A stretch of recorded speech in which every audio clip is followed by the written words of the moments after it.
소나타 투명 코팅 시공 후 모습 보겠습니다. 오늘은 소나타 부식이 잘 되는 곳이 어디인지 보겠습니다. 여기 용접 부분인데요. 자세히 보면 이렇게 금빛으로 보입니다. 이쪽 부분도 마찬가지 금빛으로 좀 보이죠. 나중에 시간이 지나버리면 그곳을 따라서 부식이 발생이 되니까요. 신차 구입을 하게 되면 용접 부분은 반드시 방청 작업이 필요하죠. 여기 부품 속 안쪽인데요. 눈길 주행을 하게 되면 물로 변한 염화칼슘은 부품 속이나 바닥면 속 이런 곳으로 스며들죠. 그래서 그런 것도 녹방지 필요하고요. 바닥면 쪽 보겠습니다.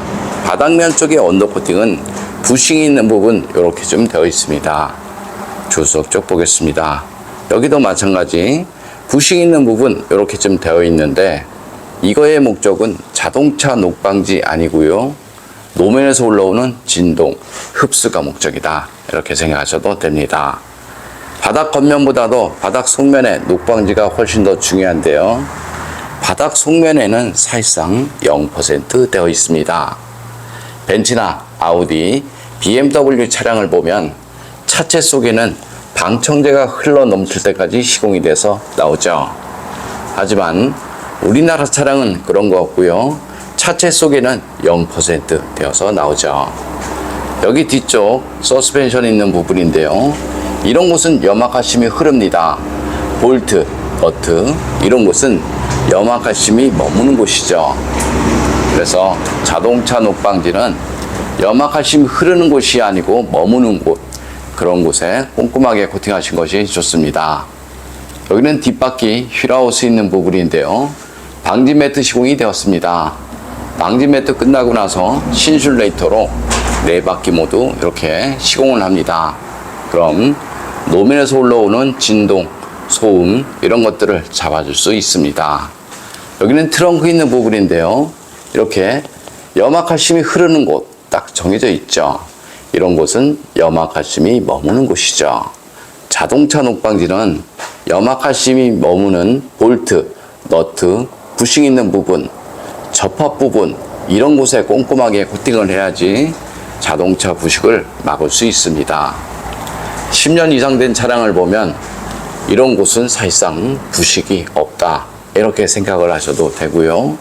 볼트, 너트, 부싱 이런 부분은 염화칼슘 사용량이 많은 지역에서는 1년이면 부식이 되는 경우 많이 있으니까요. 자동차 녹방지 넓은 곳에 두껍게 하려고 하지 마시고요. 좁은 곳에 꼼꼼하게 코팅하신 것이 좋습니다. 투명 코팅 장점을 보겠습니다. 투명 코팅은 바닥 겉면, 바닥 속면, 볼트, 너트, 전기장치, 센서, 커넥터 모두 시공이 가능하고요. 무상 시공 받는데 전혀 지장이 없으니까 보증 문제도 걱정 안 하셔도 됩니다. 코팅 나라 보증에 대해서 설명드리면요. 주행 중 사고나 부품 교환, 바닥 긁힘 이런 것들이 발생이 되어도 10년 동안은 무조건 무상 시공 됩니다. 좀 더 자세한 내용은 네이버에 코팅 나라 검색을 하면 제 블로그가 있습니다. 소나타 엔진룸 코팅 시공 후 모습 보겠습니다. 앞쪽 플라스틱 부분 코팅하게 되면 먼지 부착률이 적어서 엔진룸이 깔끔하죠. 엔진룸 코팅의 장점은 엔진룸 안에 습기, 먼지, 염화칼슘에 의한 정기적인 트러블 이런 것들을 방지할 수 있습니다.